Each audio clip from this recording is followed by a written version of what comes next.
तो issue of debenture का एक छोटा सा टॉपिक वो आज का टारगेट रहेगा। और कुछ केस बेस्ड क्वेश्चन वो टारगेट रहेगा, then this chapter is over. तो अभी जो केस बेस्ड क्वेश्चन लेके चलूंगा उसमें इश्यू ऑफ शेयर्स और इश्यू ऑफ डिबेंचर मिला के होगा, है ना। एक क्वेश्चन और आता है मिसिंग फिगर वाला, वो मिसिंग फिगर वाला क्वेश्चन मैं आपको एग्जाम में दे दूंगा। ठीक है, एग्जाम में दे देंगे, कैसे करना कुछ ज्यादा मुश्किल नहीं होता। इश्यू ऑफ शेयर्स में या इश्यू ऑफ डिबेंचर में अगर मिसिंग फिगर का क्वेश्चन आया, तो हो सकता है जनरल एंट्री दे रखी हो आपको, नरेशन दे रखी हो आप, उसके हिसाब से आपको जनरल एंट्री करनी पड़ेगी। या फिर अभी जैसे हम करेंगे, एक फुल फ्लेज क्वेश्चन होगा, उसमें आपसे मल्टीपल अकाउंट बनवाएंगे। प्रीमियम और रिडम्पशन अकाउंट बनवा लें, और discount on issue of debenture account बनवा लें, या फिर परसेंटेज डिबेंचर अकाउंट बनवा लें, loss on issue of debenture account को बनवा लें। वो हम करेंगे आज के डेट में, उसी क्वेश्चन को करना है। एक कंसेप्ट है जो कि हिडन कंसेप्ट है, एनसीईआरटी के अंदर ना एक बॉक्स के अंदर इंफॉर्मेशन दे रखी है। अब एनसीईआरटी क्योंकि सीयूटी का बेस बन चुकी है, इसलिए I will advise you, NCERT के अंदर जो भी इंफॉर्मेशन है, चाहे बिजनेस स्टडीज चाहे अकाउंटेंसी, में तो दो सब्जेक्ट की बात कर सकता हूँ। कोई भी इंफॉर्मेशन अगर बॉक्स के अंदर की देखा ना, टेक्स्ट बॉक्स के अंदर इंफॉर्मेशन, उसको ढंग से पढ़ के जाइए, उस पर भी क्वेश्चंस बनते हैं।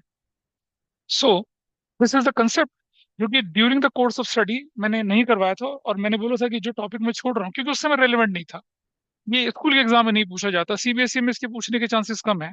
But from the CUT point of view हम पढ़ लेंगे, और सीबीएसई में पूछ ले तो कोई बात नहीं, that's a bonus to us. ठीक। तो अब एएसबीए जो है, application supported by blocked amount. पहले समझिए कि ब्लॉक्ड अमाउंट क्या होता है। ठीक है, ब्लॉक्ड अमाउंट किसको कहते हैं, कैसे होता है। मैं एक एग्जांपल लेता हूँ। जैसे आपने देखा होगा कि आपके गली मोहल्ले में जो लोग क्या करते हैं, सब्जी बेचते हैं। तो जो सब्जी बेचते हैं ना, तो सब्जी खरीदने के लिए जाते हैं।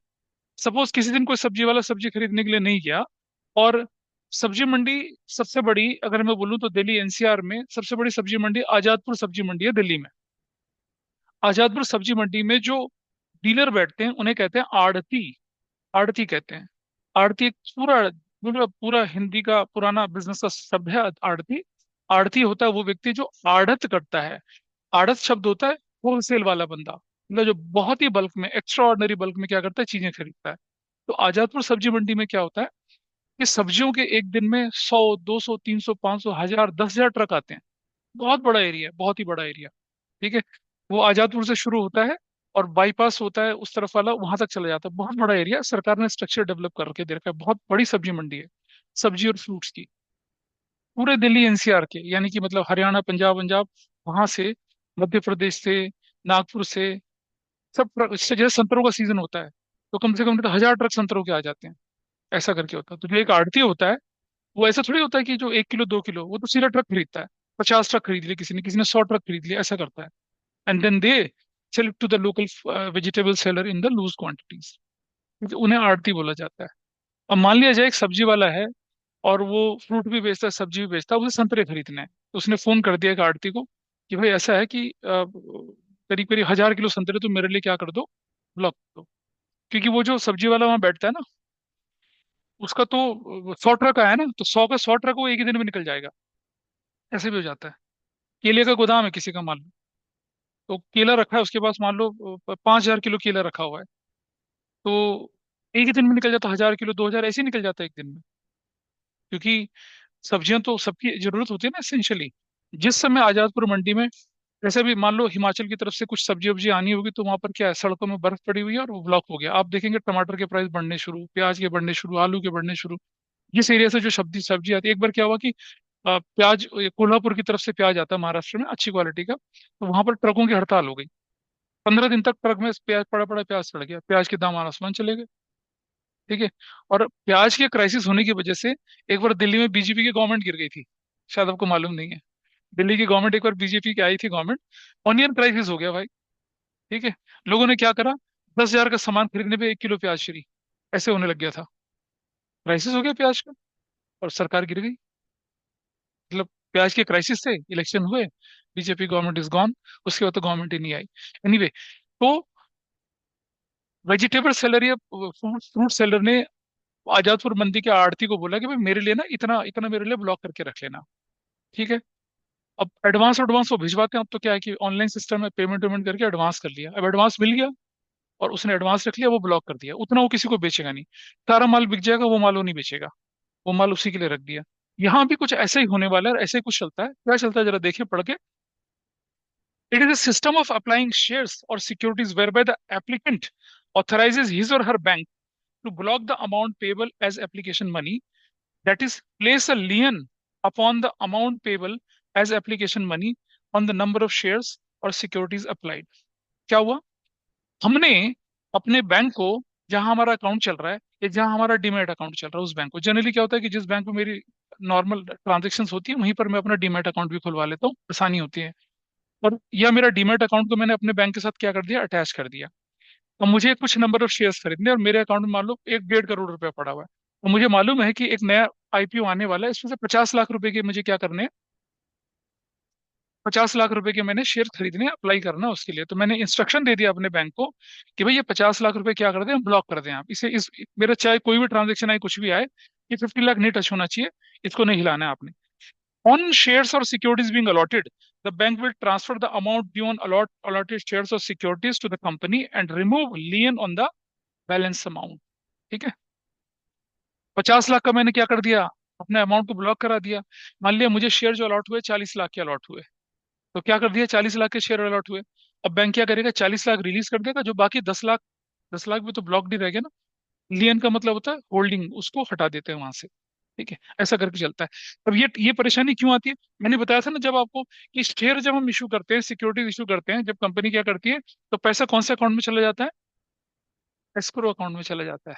गॉट इट, एस्क्रो अकाउंट में चला जाता है। जब तक मिनिमम सब्सक्रिप्शन पूरा ना हो, जब तक आपका इशू सक्सेसफुल ना डिक्लेयर हो, और शेयर अलॉट ना हो जाए, और अलॉट होने के बाद वो किसी लिस्टेड स्टॉक एक्सचेंज में लिस्ट ना हो जाए, जनरली लिस्ट ना हो जाए, बिना लिस्टिंग के भी काम चल सकता है, लिस्टिंग ना हो जाए, तब तक वो क्या, एस्क्रो अकाउंट की एक्सेसिबिलिटी कंपनी के पास नहीं होती है। ठीक है, पैसा एस्क्रो अकाउंट में पड़ा रहे हमारा, उससे बढ़िया हम क्या करते हैं, अपने बैंक को बोलते हैं कि भाई इसे ब्लॉक कर दो। ठीक, और अगर हमें अलॉट हो जाएंगे तो हमारे अकाउंट से वो रिलीज हो जाएगा। लेकिन ये फैसिलिटी इंडिविजुअल इन्वेस्टर के लिए नहीं होती है। इंडिविजुअल इन्वेस्टर का पैसा तो कहाँ जाता है, एस्क्रो अकाउंट में जाता है। ये जो इंस्टीट्यूशनल इन्वेस्टर होते हैं, फॉरेन इंस्टीट्यूशनल इन्वेस्टर होते हैं, म्यूचुअल फंड कंपनीज होती हैं, इंश्योरेंस कंपनी होती हैं, स्टेट की इलेक्ट्रिसिटी कंपनी होती है, पेंशन रेगुलेटरीज होते हैं, ये फैसिलिटी इन लोगों के लिए होती है। ठीक है, क्योंकि ये तो बहुत रेपुटेड होते हैं, ये तो कंपनी खरीद लें पूरी, तो इनको ये फैसिलिटी दी जाती है कि भाई आप एस्क्रो अकाउंट में पैसा ना डलवा कर अपने बैंक को इंस्ट्रक्शन दे दें, पैसा ब्लॉक हो जाएगा और आपके शेयर अप्लाइड माने जाएंगे। ये उनके लिए फैसिलिटी होती है। ठीक है, अभी देखें जरा आगे क्या है। The effect of ASBA is as follows. The bank account of the applicant is debited by the bank after the share or securities has been allotted to him or her. As a result, the account holder will get interest on the blocked amount till the time of share and securities are allotted. अब बहुत बड़ा amount है 50 लाख का, अगर ये escrow में पड़ा रहेगा तो उसको क्या फायदा, कुछ नहीं फायदा होने वाला है। लेकिन अगर ये कहाँ पड़ा रहेगा, ब्लॉक में पड़ा रहेगा, तो कम से कम बैंक का इंटरेस्ट उसे मिलेगा। और जिस दिन अलॉट हो जाएंगे उस दिन ये रिलीज हो जाएंगे, उसके बाद bank is not liable to pay और इंटरेस्ट।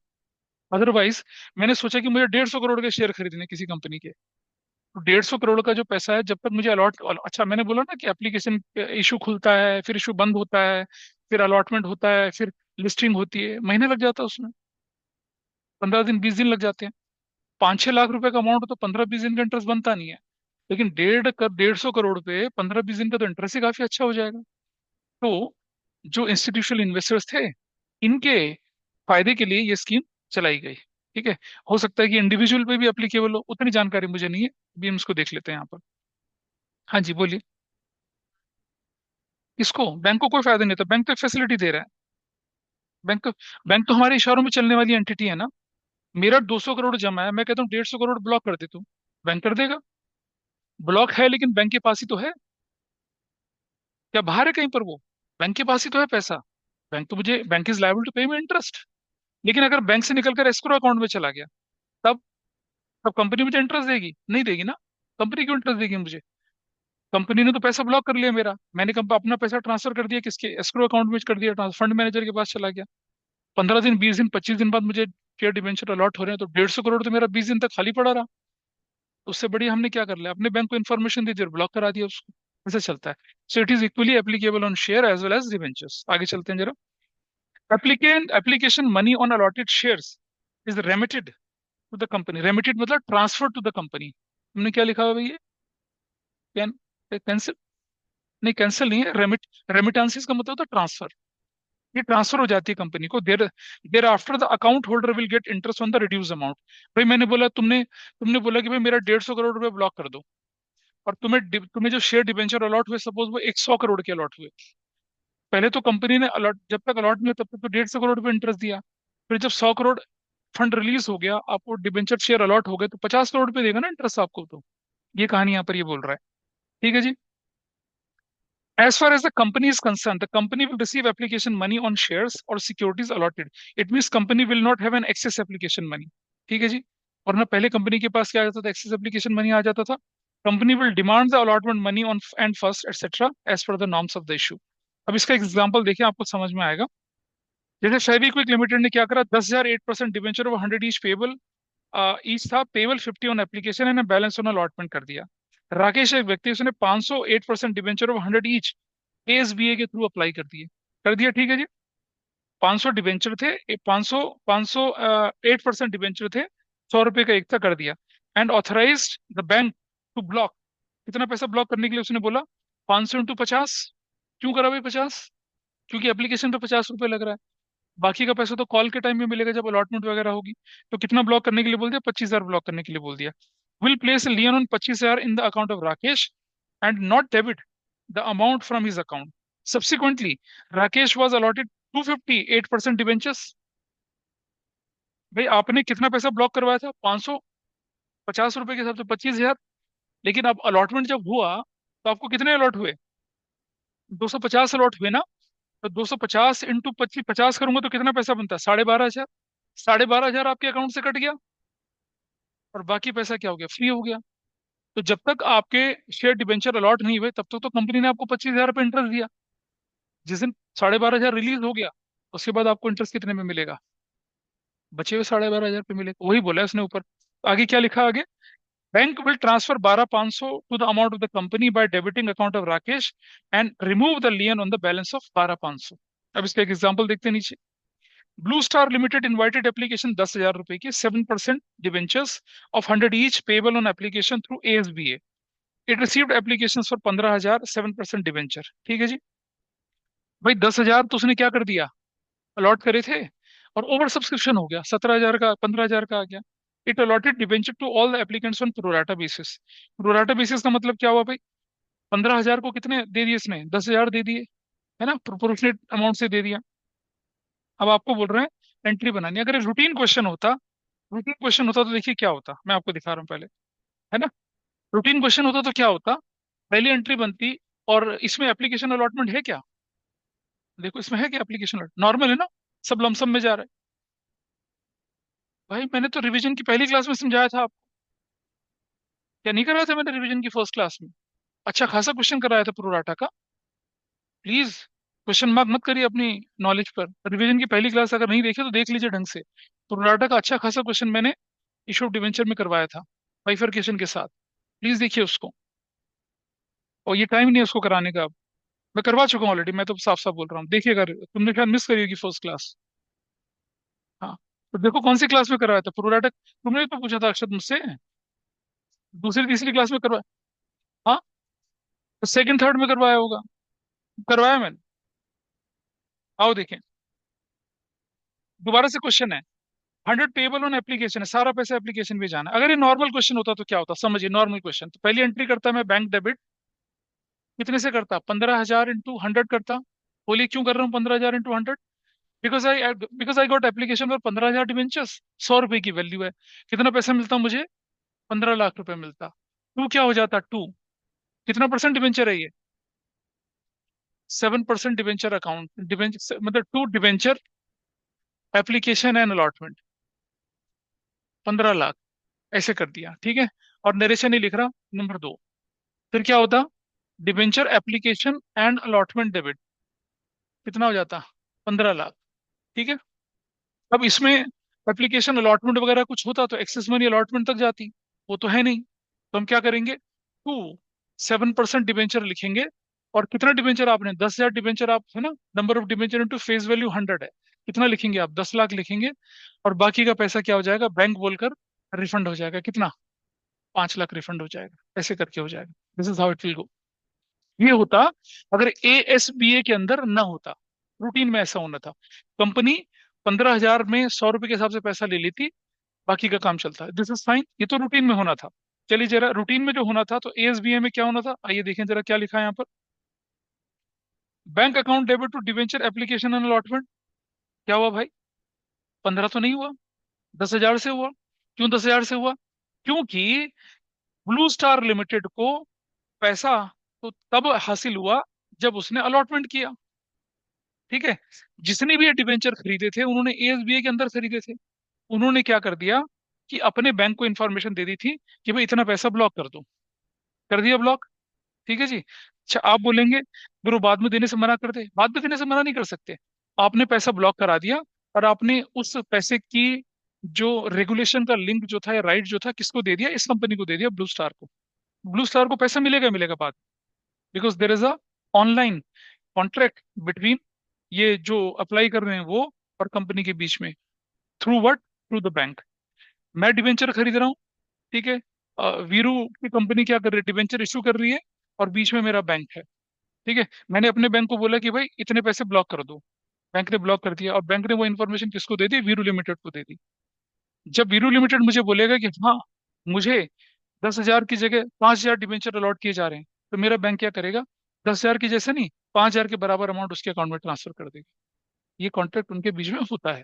ठीक है। इलेक्ट्रॉनिक साइन हो जाती हैं चीजें। ठीक है, एग्रीड एंड एक्सेप्टेड करके चीजें आगे बढ़ती हैं। तो ये है। अब इससे क्या हो रहा है, कंपनी का एक्सेस मनी नहीं आ रहा कंपनी के पास। कंपनी को पैसा रिफंड करना है, रिफंड किसी को मिला किसी को नहीं मिला। तो ज्यादा प्रेगमेटिक सोल्यूशन हो गया ना। पहले तो, अच्छा पहले एक्सेस मनी आपके पास आ जाए, फिर आप उसको रखे रखो, फिर वापस करो, फिर महीने भर का टाइम लो। खत्म, टाइम ही खत्म कर दिया। अब क्या है, मोर रेलेवेंट तरीके से चीजें चल रही हैं। तो आप देख रहे हैं क्या एंट्री बनी।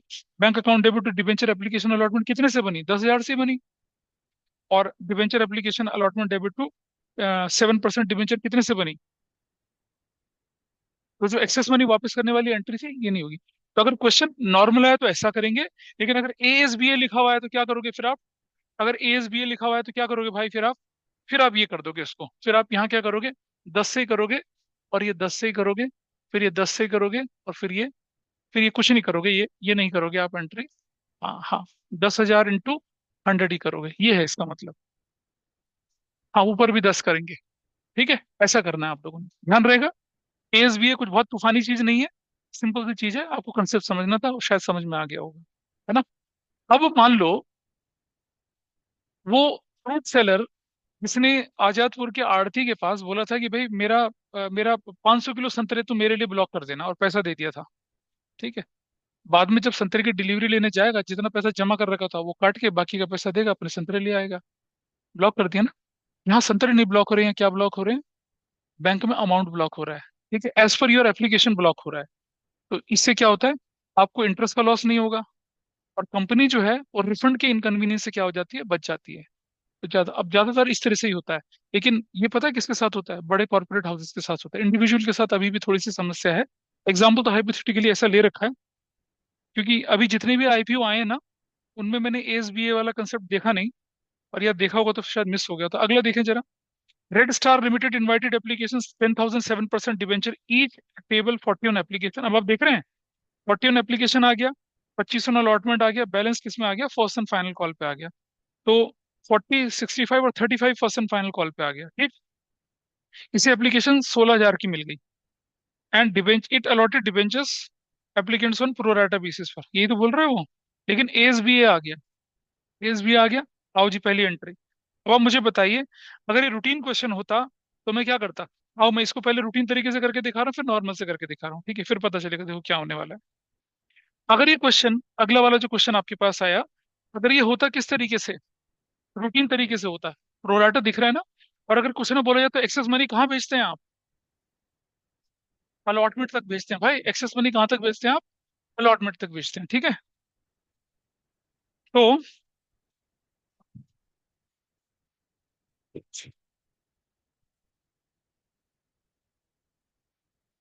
मतलब इससे एज ए स्टूडेंट आपकी अकाउंटिंग ज्यादा ज्यादा आसान हो जाती है। तो देखिए कैसे करते हैं। अ, बताइए जरा, एप्लीकेशन कितने की है, अलॉटमेंट कितने की है। हाँ, 25। तो फर्स्ट एंड फाइनल कॉल कितने की हो गई, 35, ₹100 का, ऐसे करके था। और अब हमारे पास जो एप्लीकेशन है कितने की आई? नहीं नहीं, एप्लीकेशन तो 16,000 की आई है ना शायद। 16 इंटू कितना कर रहा हूँ मैं यहाँ से? 40। अब 16 की टेबल तो हमें आती नहीं है ना। 13 के बाद तो हमारी गाड़ी रुक जाती है। कितना होता है? 6,40,000, 6,40,000 ऐसे। ठीक है। कितना परसेंट डिबेंचर है ये? हाँ, debenture application money received. Application money received ऐसे लिख लिया हम लोगों ने, ठीक है। नंबर 2, ध्यान से देखेंगे। अब प्रोराटा का केस ही देख लीजिए भाई। डिबेंचर एप्लीकेशन एंड अलॉटमेंट लिखेंगे। डिबेंचर एप्लीकेशन अकाउंट डेबिट, और कितना?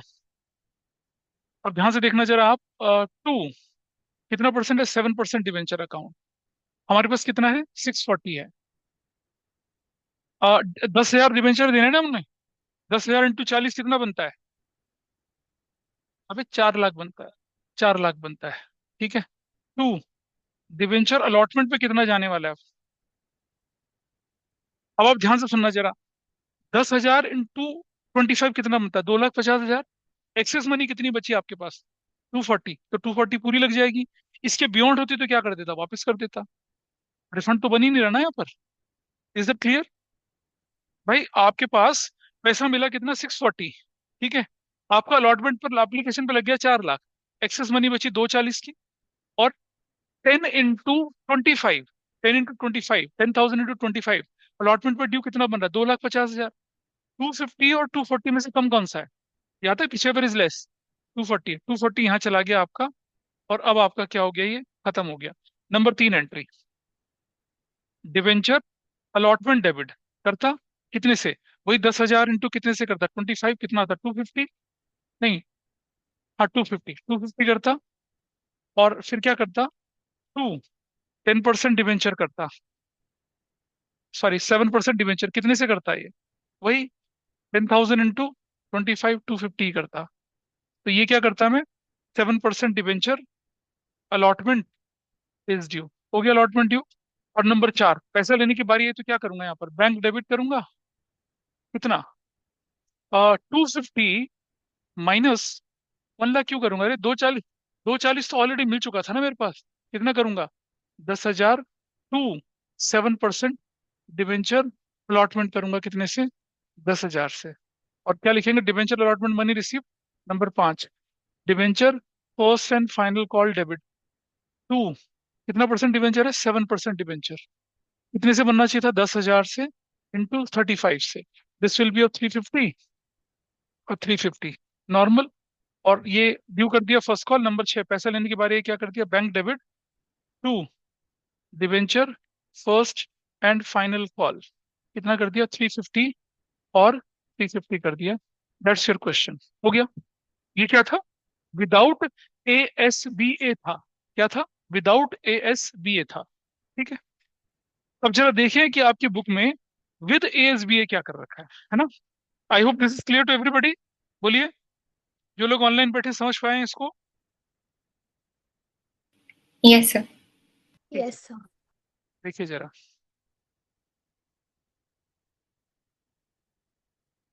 अब जरा सॉल्यूशन देखिए इसका।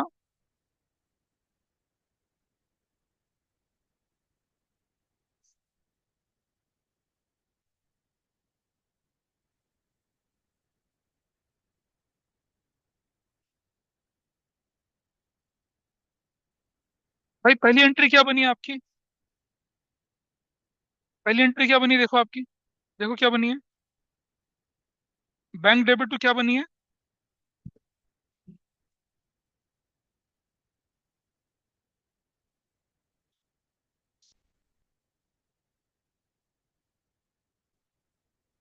हाँ जी, देखे हो?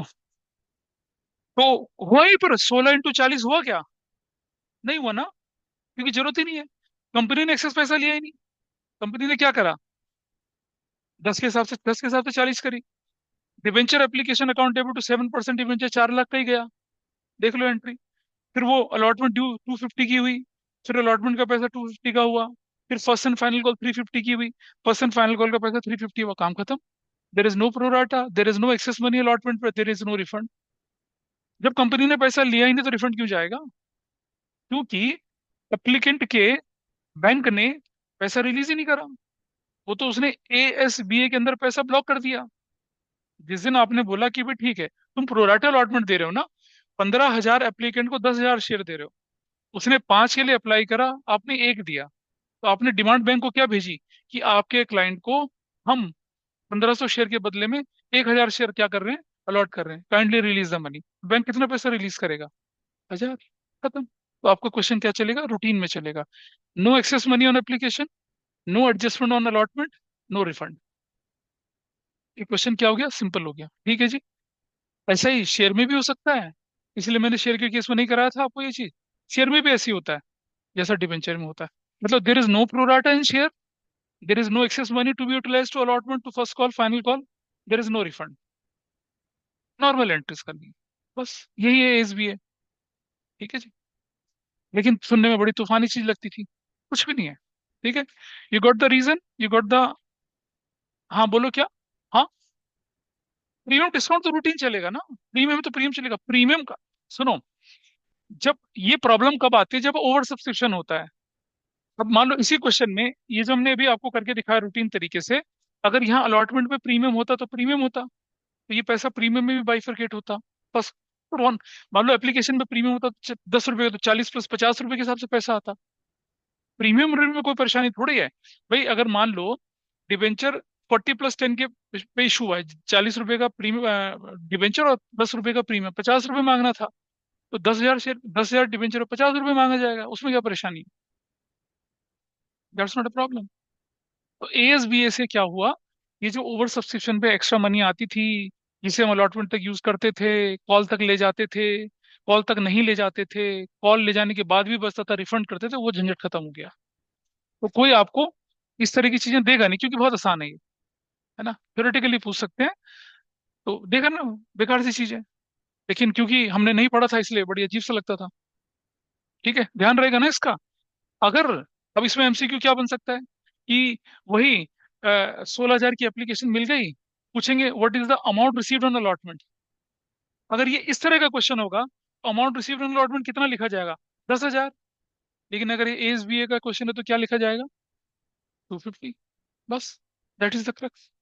इतना ही तो करना है, ठीक है जी। समझ में आई बात ये। तो अगर आपने पहले कभी डिबेंचर विवेंचर नहीं पढ़ा ढंग से, तो जो रिवीजन है उनकी रिकॉर्डिंग को देख लीजिए ढंग से। तो बहुत ही ब्रीफ में क्रक्स के साथ हमने सारी चीजों को कवर किया, ठीक है। चलिए, अब चलते हैं दूसरे पार्ट पर, केस बेस्ड क्वेश्चन को। तो पहले अपनी बुक खोल लीजिएगा एक बार जरा, अपनी बुक खोलिएगा और सबसे लास्ट क्वेश्चन निकाल लें बुक का।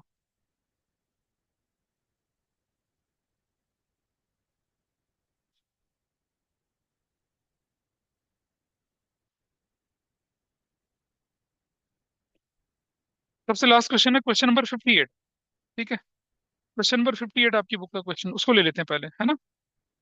ऐसा क्वेश्चन एक बार आया था एग्जाम में, तो लोगों को बहुत तकलीफ हुई थी इसे करने में, तो इसी क्वेश्चन को पहले मैं आपके साथ लेके चल रहा हूँ, ठीक है।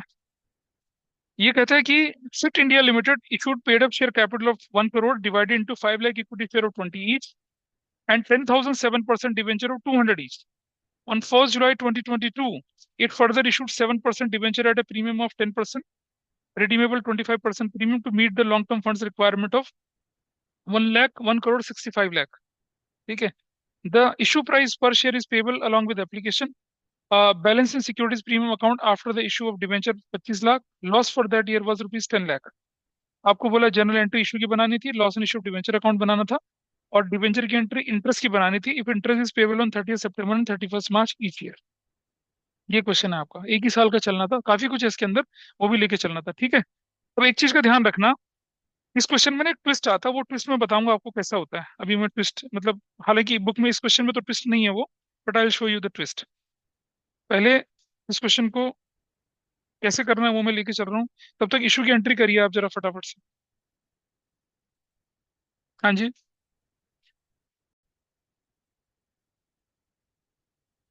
जब भी आप इस क्वेश्चन को एग्जाम में देखें, ऐसे क्वेश्चन को, सुन लीजिए बात को, जब भी ऐसा क्वेश्चन देखिए एग्जाम में, एक चीज को बहुत ध्यान से पढ़ना, जो कि 100% बच्चों के क्वेश्चन को गलत कराती है। वो क्या चीज है कि इसने लिखा है कि fit India limited has paid up share capital 1 crore रुपए की, मतलब ये ऑलरेडी शेयर कैपिटल उसके पास है, दैट इज देयर। और 7% डिवेंचर 200 रुपीज का एक वो इशू, मतलब 10,000 डिवेंचर ऑलरेडी है उसके पास, ऑलरेडी डिवेंचर है, ध्यान रखना। 1 जुलाई 2022 को उसने फर्दर सेम कैटेगरी के डिबेंचर इशू करें at a premium of 10%, redeemable 25%, to meet the long term fund requirement of 1 crore 65 lakh rupees की। तो नंबर ऑफ डिबेंचर हमें निकालने पड़ेंगे, वो देखेंगे कैसे निकालना। The issue price was payable along with application, balancing securities premium जो था, इंटरेस्ट की कैलकुलेशन। अब एक बात समझना, इस क्वेश्चन में लिखा है क्या कि अमाउंट पेबल जो है एप्लीकेशन पर है पूरा का पूरा, और अमाउंट पेबल कितना है, एप्लीकेशन का अमाउंट कितना लिखा जाएगा। अच्छा चलो, मैं जब क्वेश्चन सॉल्व कराऊंगा तब आपको एक छोटा सा डिफरेंस बताऊंगा, उसको बहुत ध्यान से रखना अपने दिमाग में, ठीक है, क्योंकि ये क्वेश्चन ऐसा आ गया, इसका एक वेरिएशन बन के आपके एग्जाम में आएगा। ये तो फुल्ली पेड अप था ना, अगर फुल्ली पेड अप ना आए तो क्या होगा, वो दिखाऊंगा मैं भी आपको, ठीक है, अभी वो दिखाऊंगा। चलिए, मैंने हमेशा आपको क्या बोला कि नंबर ऑफ डिवेंचर निकालने के लिए आपको क्या करना है, अमाउंट पेबल डिवाइड करना है इशू प्राइस से। अगर इशू प्राइस यहाँ कितना दिख रहा है आपके पास, इशू प्राइस कितना है इसका, 200 और 10% है, 220। अगर डिस्काउंट होता 10% तो क्या करते, तो 180 करते, है ना। ठीक है, चलिए आओ इसे देखते हैं पहले। General entry for issue debenture के लेके चलनी है हमें। General entry for issue debenture, बताइए डिवेंचर की फेस वैल्यू कितनी है, 200, इशू प्राइस कितना है, 220, रिडम्पशन वैल्यू कितनी है, 250, सर्कल कर देंगे ऐसा, है ना। इशू की एंट्री, पहली एंट्री क्या बन रही, डेट क्या है फर्स्ट की, तो जुलाई 1 2022, जुलाई 1 को आप इशू कर रहे हैं। कल भी मैंने बताया था जुलाई का, कल भी मैंने आपको ये एप्लीकेशन बताई थी कि आपको देखना है कि आपको कंपनी के हिसाब से अपनी इंटरेस्ट की कैलकुलेशन करनी है या डिबेंचर के हिसाब से करनी है, इसमें क्या करना है बताइए, इस क्वेश्चन में क्या करना है, फर्म के हिसाब से करनी है, कंपनी के हिसाब से करनी है, डिबेंचर के हिसाब से करनी है, फर्म के हिसाब से, क्योंकि debenture interest is payable on, क्या बोला गया है, September 30 एंड और 31 मार्च है, तो आपको किसके हिसाब से चलना है। अगर ये ना होता तो क्या करता मैं, तब मैं इसके हिसाब से तब समझना बात को मेरी। एक डिबेंचर पे इंटरेस्ट एनुअल लगता पुराने डिबेंचर पे, याद है ना, ऑलरेडी 10,000 डिबेंचर आपके और ऑलरेडी पड़े हैं, मुझे नहीं पता किस डेट के हैं, तो मैं क्या करता शुरू से इंटरेस्ट लेके चलता उनका, और ये वाले डिबेंचर पे इंटरेस्ट कब लगता, डेट के हिसाब से चलता। अगर नीचे 31 मार्च और September 30 ना दे रखा होता, या एक लाइन दे रखी होती क्या कि interest is to be calculated, ठीक है, from the date of issue, वो मैंने पिछली क्लास में डिस्कस किया था आपको दोनों कंसेप्ट। तो ये तो कंसेप्ट खैर आसान है, आइए देखें जरा। तो पहले आपने क्या लिख दिया, बैंक डेबिट लिख दिया, मतलब 2022 और जुलाई 1 लिख दिया, बैंक डेबिट कर दिया, टू क्या कर दिया, debenture application and allotment. Number of debenture कितने इशू करें आपने भी नहीं पता, अभी नंबर ऑफ डिबेंचर हमें पता ही नहीं। तो हमें मालूम है कि हम कितने के, 1 करोड़ 65 लाख रुपीज चाहिए ना हमें 1 करोड़ 65 लाख रुपीज चाहिए, उसके बदले में कितने डिबेंचर इशू करने वाले हैं हम। हाँ, 220 का इशू प्राइस कितना, 220 करोड़, डिवाइड कितने आते हैं, 75,000 डिबेंचर्स हमारे पास आते हैं, 75,000 डिबेंचर हमारे पास आते हैं, गॉट इट।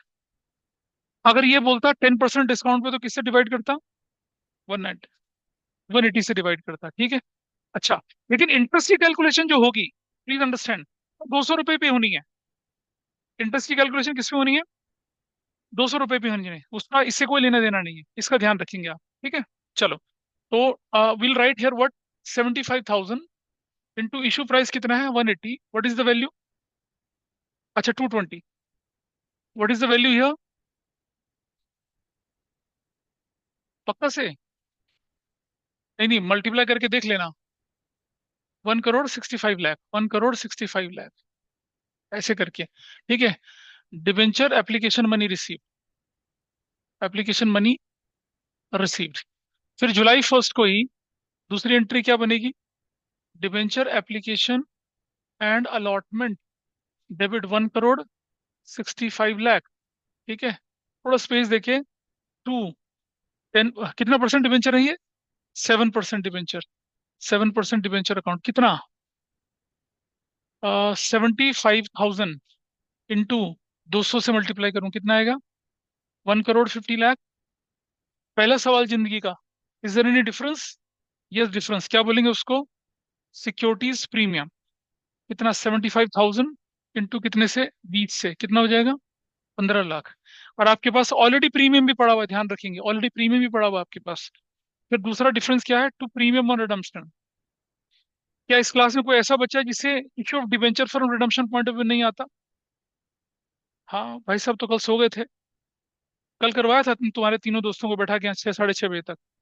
या बोला था तुमसे कि मैंने आना क्लास में? फिर क्या? बता। कितना? 75,000 इंटू कितने से कर रहे हैं हम लोग? 50 से कितना हो जाएगा? 50,000। ऐसे बनेगा ये, ठीक है। और क्या लिखेंगे?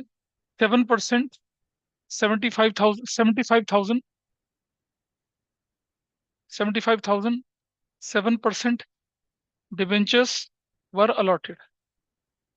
ऐसा कर दिया, ठीक है। और यहाँ यहाँ यहाँ क्या लिखना है आपको? Loss on issue of 7%। Issue कहते हैं बेटा, रिडम्पशन थोड़ी बोलते हैं। अरे प्रूडेंस कंसेप्ट है, इशू के टाइम पे पता चल रहा है आपको कि आपका 3 साल बाद लॉस होना है। As per accrual principle, as per accrual as well prudence के हिसाब से तो हम लॉस को लिख रहे हैं, और एज पर अक्रूवल रिकॉर्डिंग आज ही हो रही है। Recorded transaction when it has taken place irrespective of settlement. Issue का लॉस बोलेंगे उसको, डेबिट। कितने का? 37,50,000। ठीक है जी। और ये तो आपकी क्या हो गई, इशू की एंट्री हो गई। इशू की एंट्री हो गई। अब क्वेश्चन में क्या बोला करने के लिए, देखें जरा। क्वेश्चन ने बोला pass the journal entry for issue, तो आप लिखेंगे यहाँ पर, ये ऐसे कर देंगे नंबर वन, ये ताकि पता चल जाए बंदे को कि क्या नंबर वन, बड़ा बड़ा लिख देंगे यहाँ पर, क्वेश्चन नंबर जो भी है नंबर वन कर देंगे, नंबर वन के दोनों कंपोनेंट हो गए। इशू की एंट्री चली गई। Loss on issue of debenture account बनाने के लिए बोला है, चलो बना लेते हैं भाई। बिना जनरल एंट्री करें हम loss on issue of debenture, अब मैं नहीं कर रहा जनरल एंट्री। तो एंट्री, और इशू की एंट्री कर रहे हैं ना हम लोग। एक एंट्री मैं ईयर एंड पे कर लूँ जरा, 20 क्या, 2023 मार्च 31 पे। क्या करूं मैं? राइट ऑफ कर देता हूँ उसको। ठीक है। तो ध्यान से सुनना। Securities premium account debit. अब आपके पास ऑलरेडी प्रीमियम कितना था, और अब नया प्रीमियम कितने का आपके पास?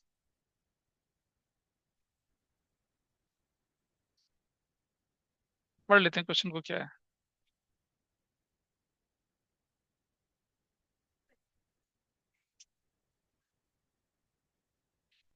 Balance in securities premium account after the issue of debenture is rupees 25 lakh. पहले कितना पड़ा था आपका? 10 लाख का पड़ा, और लॉस पुराना भी पड़ा हुआ आपका 10 लाख का। ऑलरेडी लॉस 10 लाख का भी लॉस है। नहीं नहीं, रुक जाओ, रुक जाओ, नीचे लिखा ना आगे लाइन में। Balance in securities premium account after the issue of debenture is rupees 25 lakh.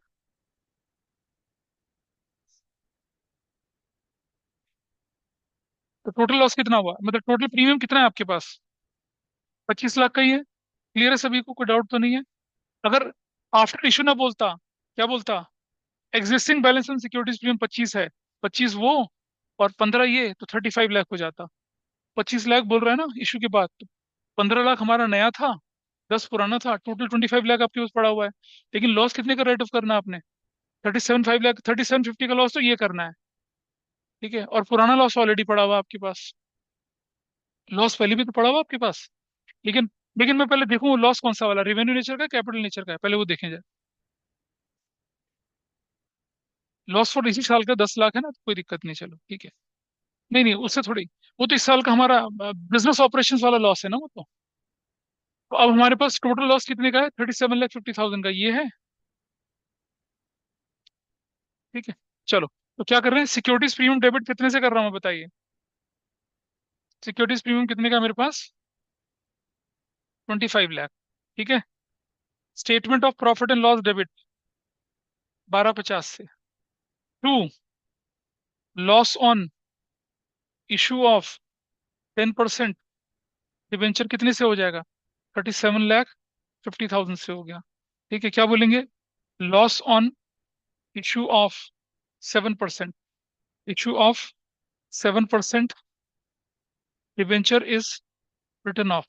ये हमने कर दिया, इसे लिख लीजिए पहले, फिर इसके दूसरे पार्ट को करते हैं।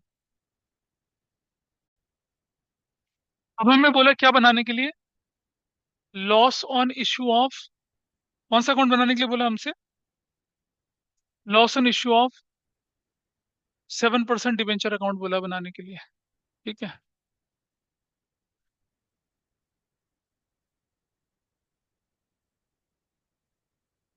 अब अगर हमें बैलेंस शीट बनानी पड़ जाती है तो मेरे पास टोटल लॉस कितने का हो जाएगा? भाई देखो, 37.5 लाख का तो लॉस मेरा ये था जिसे हमने खत्म कर दिया। स्टेटमेंट ऑफ प्रॉफिट लॉस बन, स्टेटमेंट ऑफ प्रॉफिट लॉस में आपके पास पुराना लॉस 10 लाख का था। ठीक है। और टोटल लॉस ये कुल मिलाकर 3750। ठीक है। थोड़ा सा मुझे थोड़ा सा गैप लग रहा है क्वेश्चन के अंदर। लेट मी चेक क्वेश्चन बन सके, कानाफूसी ना करो। ठीक है। चलो बताओ। लॉस की लॉस का जन्म कहाँ हुआ? 3750 से हुआ ना पहले उधर। डेट कौन सी थी वो? 2022 जुलाई 1। क्या किसने? ये जो लॉस है ना, ये लॉस, ये किसकी वजह से है? ये प्रीमियम की वजह से। अगर डिस्काउंट होता तो किसकी वजह से होता? परसेंटेज डिबेंचर की वजह से। Please understand. डिस्काउंट के आगे क्रेडिट में हम किसे करते हैं? Percentage debenture. और लॉस में किसे करते हैं? प्रीमियम और रिडम्पशन। क्योंकि जब ये हुआ, ये इसी की वजह से ये लॉस हुआ। लेकिन जो डिस्काउंट होता है वो फेस वैल्यू से कटता है। ठीक है। तो क्या लिखेंगे यहाँ पर हम लोग? प्रीमियम। हाँ जी।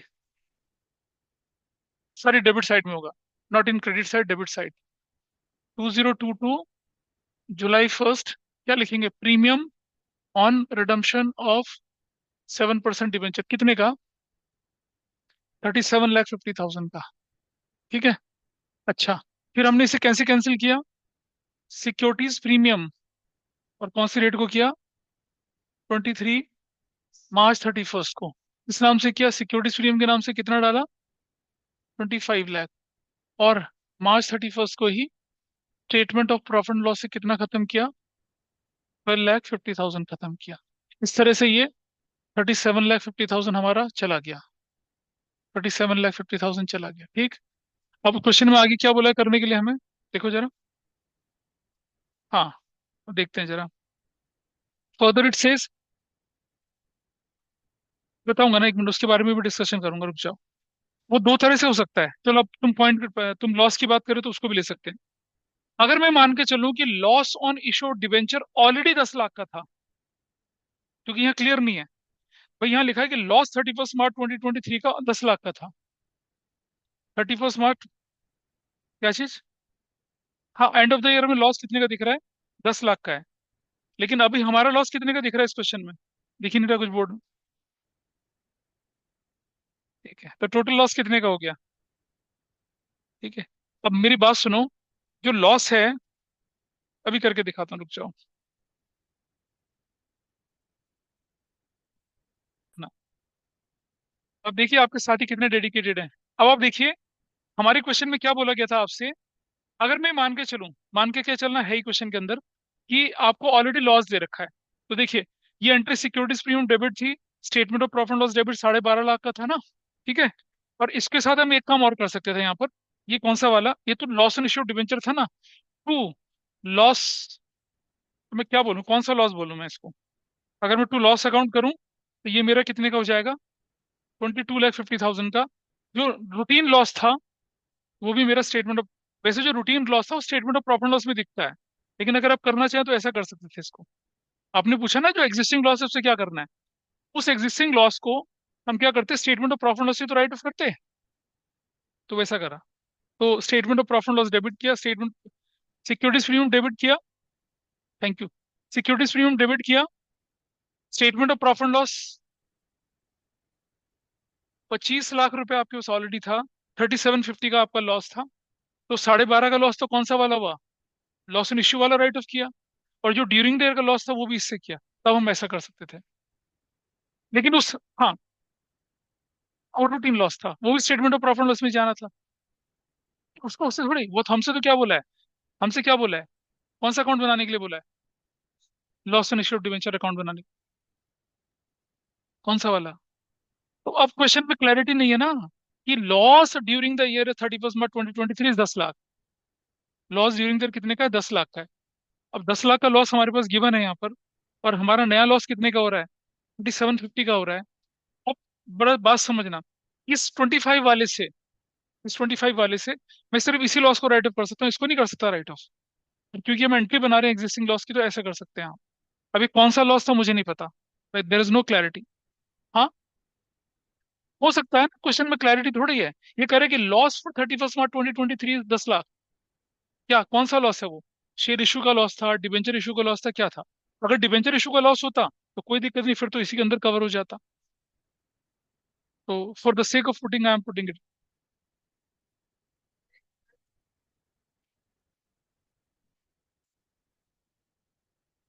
क्या?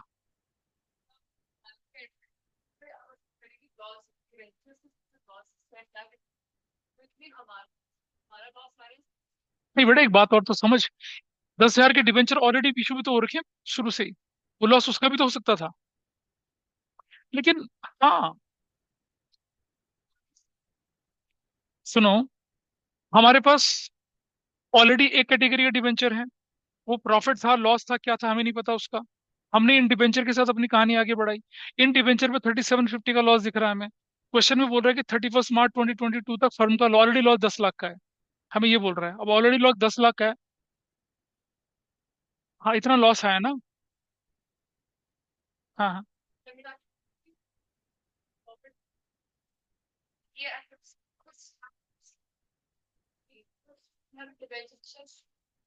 रुक जाओ। यानी कि अगर हाँ उस डायरेक्शन में भी securities premium debit, statement of profit loss वाला डेबिट वैसे ही कर लीजिए। मतलब आप ऐसा भी कर सकते हैं, इसको छोड़िए। हम दूसरी एंट्री बना लेते हैं ना इसकी, ताकि हमारे नंबर ना कटे। हमने 12.5 लाख ये तो हमने कर दिया। और ये नरेशन हमने क्या लिख दी? ये नरेशन क्या लिख दी हमने? Loss on issue of 7% debenture is return of. ये तो हमने ये लिख दी, ठीक है। और एक एंट्री और कर लेते फिर यहाँ पर, 31 मार्च को ही, March 31 को फिर से statement of profit and loss debit to loss. अब ये कौन सा लॉस था मैं क्या बताऊं, 10 लाख का। तो ये 10 लाख का क्या बोलते हैं? Loss at year end is adjusted, क्या बोलूं क्या, return of is adjusted through, ऐसे कर दिया। स्टेटमेंट ऑफ प्रॉफिट लॉस में डाल दिया इस लॉस को भी। हालांकि ये स्टेटमेंट ऑफ प्रॉफिट लॉस में दिखना होगा, न भी करें एंट्री तो भी चलेगा, पर दिखाने के लिए हमने कर दिया। Loss on issue debenture account की एंट्री हो गई। उसका इस लॉस से कोई लेना देना नहीं है। अगर ये लॉस क्या होता, loss on issue of 7% debenture होता, तो मैं पता क्या करता फिर मैं क्या करता, यहाँ बैलेंस बीडी लिखता। क्या लिखता है यहाँ पर? अगर वो बता कि there is an existing loss on issue of 7% debenture, तो मैं लिखता 1 अप्रैल 2000 किसको, 22 को बैलेंस बीडी लिखता कितने का, 10 लाख। तब मेरा लॉस कितना होता, 37,50,000। तब मेरा क्या होता, सिक्योरिटीज प्रीमियम और सारा का सारा 2250 कहाँ चले जाता, स्टेटमेंट ऑफ प्रॉफिट। तब ऐसा होता। तो वो कोई इन्फॉर्मेशन आपके पास नहीं है ना, ठीक है। तो ये तो हो गया कौन सा पार्ट आपका। अब इंटरेस्ट पे आ जाते हैं, ठीक है। इंटरेस्ट देखें आप, जरा हटा दें इसको। इंटरेस्ट देखते हैं आप। अब ध्यान से देखेंगे इंटरेस्ट की कहानी क्या है। ये सब हटा रहे हैं यहाँ से। इंटरेस्ट कौन सी डेट पे पूछा गया बताइए आपसे? ठीक है, 30 सितंबर को, ठीक। तो जब इंटरेस्ट की कैलकुलेशन होगी तो क्या करूंगा देखिए मैं। और 2020, ये एंट्री क्वेश्चन नंबर 3 है ना ये। 2022 सितंबर 30 को ध्यान से समझना, मैं लिखूंगा interest on 7% debenture account debit. और ध्यान से देखेंगे, मेरे पास ऑलरेडी 10,000 डिबेंचर 200 रुपए का एक है ना। इंटू 7/100, इंटू कितना, 6/12। एग्री करते हो बस? आपके पास ऑलरेडी क्वेश्चन में 10,000 डिबेंचर पड़े हैं साल के शुरू से। नहीं लिखा हो? कंपनी इज ऑलरेडी हैविंग, लिखा नहीं लिखा? चलो शब, ठीक है ठीक है। देख हाँ ठीक है। बिजली आपकी परीक्षा ले रही है, परीक्षा। ठीक है। तो इज इट क्लियर? ये कौन से डिबेंचर हैं? ये एग्जिस्टिंग, एग्जिस्टिंग थे। 1/4/22 को थे आपके पास ये एग्जिस्टिंग थे, ठीक है। और प्लस, प्लस कितने, as far as interest is concerned, हमने क्या करा, सितंबर 30 की एंट्री लिखी। 10 लाख मतलब 10,200 रुपए के हिसाब से ऑलरेडी शुरू से डिबेंचर हमारे पास आ रहे थे, उस पर इंटरेस्ट 70,000 बना। 75,000 पे 200 के हिसाब से 3 महीने का, जुलाई अगस्त सितंबर का, पहले 6 महीने का इंटरेस्ट निकाल लिया, उसको पे भी कर दिया। फिर आप March 31 पे आए। अब आपके 10,000 पुराने वाले और 75 नए वाले, टोटल कितना बन गया, 85,000 बन गया। 85,000 बन गया। 595 बना, पे कर दिया। और ईयर एंड पे आपने स्टेटमेंट ऑफ प्रॉफिट लॉस उसकी एंट्री कर दी, ठीक है। This is fine. एक ना मैं आपको अलग करेगा, ये तो हो गया केस बेस्ड क्वेश्चन था ना आपका। जो आपकी बुक का लास्ट क्वेश्चन था उस तरह से। एक मैंने तो आपको डीके गोल के भेजा है अभी बीच में, भेजा था ना? सबको भेजा, हाँ भेज दूंगा, ठीक है। डीके गोयल का भेजा हुआ है, इसको आप घर पे ट्राई करना। वो शेयर इशू के केस बेस्ड क्वेश्चन आंसर के साथ है, ठीक है। ये मैं दिखा देता हूँ आपको। I already forwarded in the class group. वो ट्विस्ट अभी दिखा रहा हूँ मैं आपको, ट्विस्ट भी बता रहा हूँ अभी, आपको रुक जाइए।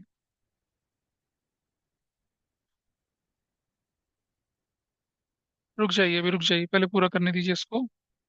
एक बार इसे देख लें, आपका डीके गोयल का जो केस बेस्ड क्वेश्चन का पार्ट था लास्ट वाला, कैन यू सी दिस? दिख रहा है आपको ये?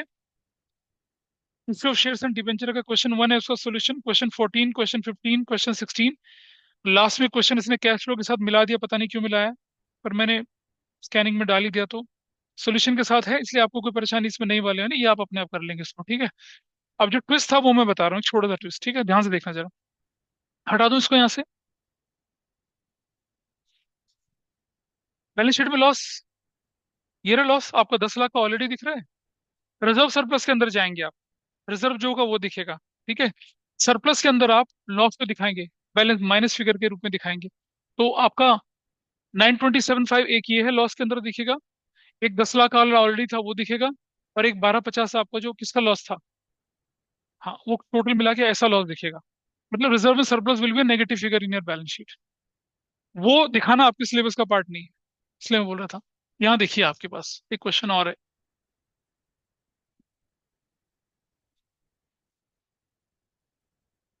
हम क्या ले रहे हैं यहाँ पर? मैं लिख रहा हूँ X limited purchase a machinery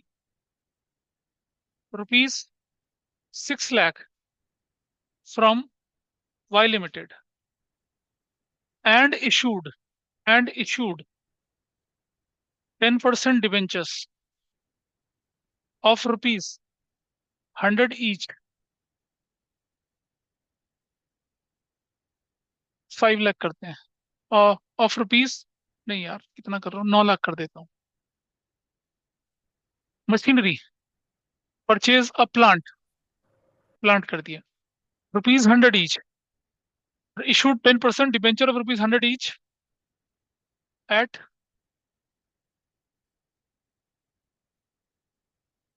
par, comma, at पार,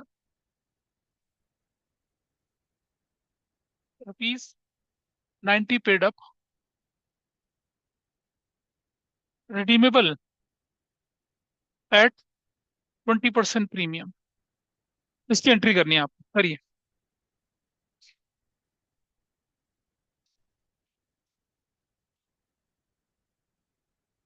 ये एंट्री करके दिखानी है। यहाँ क्या करना है आपको कि पहली एंट्री आपने कर दी plant debit to Y limited, कितने की कर दी? 9 लाख की, 9 लाख की कर दी, ठीक है। ये आपने लिख दिया purchase plant from Y limited. Number 2, Y limited को डेबिट कर रहे हैं 9 लाख से टू 10% डिवेंचर अकाउंट। 10% डिवेंचर का कितना, कितना नहीं पता ना? आ जाओ। नंबर ऑफ डिवेंचर कैसे निकालना है आपको, देखिए। 9 लाख आपके पास था ना, ये डिवाइडेड बाई कितना करेंगे, 100 करेंगे, है ना? 100 नहीं करेंगे, कितना करेंगे, 90 करेंगे। हाँ, क्यों करेंगे 90 पता है? इश्यू प्राइस 100 रुपया है, लेकिन उसने जो मांगा कितना गया है, 90। तो जो कर्जा सेटल हो रहा है 90 के अगेंस्ट हो रहा है ना, समझ रहे हैं बात को? नहीं, हाँ, 10 रुपए बाद में मंगवाएंगे इनसे, ये ट्विस्ट था और कुछ नहीं है। अब देखो रूटीन क्वेश्चन में जब कुछ नहीं बोला हम तो फुल्ली पेड अप मानते हैं ना, लेकिन स्पेसिफिकली बोल रहा है 100 रुपये पार था लेकिन अभी 90 पेड अप है। 90 पेड अप का मतलब क्या हुआ कि आप अभी सिर्फ 90 रुपीज को क्या मान के चल रहे हो, लेके चल रहे हो, तो नंबर ऑफ डिवेंचर तो है ही नहीं मेरे पास। अगर मैं अभी 100 से डिवाइड करूंगा तो 10 रुपए बाद में कहाँ से, फिर किस नाम से आएगा? 90 से डिवाइड करेंगे ना, यहाँ इस पर 90 से, ऐसा करा। तो नंबर ऑफ डिवेंचर कितने हो गए? 10,000 हो गए, ठीक है, 10,000 हो गए। अब आप क्या करेंगे यहाँ पर, you will write here 10,000 into कितना करेंगे, 90 से करेंगे तो कितना हो जाएगा, 9 लाख हो जाएगा। बस खत्म, क्वेश्चन हो गया। बाकी बाकी बाकी का 10 रुपए कम मंगवाएंगे, जब मंगवाएंगे तब एंट्री कर देंगे।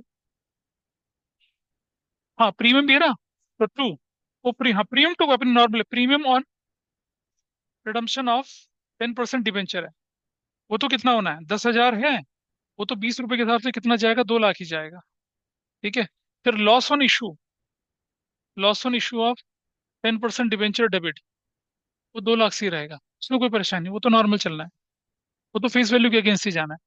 लेकिन यहाँ क्या था कि आपने कॉल्ड अप या पेड अप शब्द जो आएगा ना, उसी के हिसाब से चलना है। क्योंकि आपने री इशू में देखा था, फोर्फिचर के टाइम पे देखा था, जब हम शेयर की एंट्री करते थे, मान लो किसी ने फाइनल कॉल मंगवाई नहीं, तो पूरा पैसा, हाँ तो दिस इज द कंसेप्ट। मतलब कभी भूले भटके कोई पूछ रहे तब है, अदरवाइज दिखेगा नहीं आप। पर I am not living any smallest of the smallest chance कि इग्नोरेंस रहे और फिर बोले कि नहीं हमने तो पढ़ा नहीं था, इसलिए ऐसा है। अकाउंट बनाने मैंने अच्छे खासे बताए थे आपको, लॉस अकाउंट कैसे बनता है, डिवेंचर कैसे बनता है, इंटरेस्ट कैसे बनता है, सब बता दिए हैं। इस रिवीजन के फेज में हमने सब कुछ कवर करा है, एएसबीए भी हो चुका है, अब बचता नहीं इस चैप्टर में कुछ करने के लिए। तो the play ground is yours now, it was always yours, मेरा नहीं था। इक्विप शेयर्स, इक्विप डिवेंचर हमने रिवाइज कर लिया। अब हम चलेंगे डिसोल्यूशन पे पहले, तो जिस समय पहले डिसोल्यूशन पे चलेंगे, फिर गुडविल करेंगे, उसके बाद फंडामेंटल।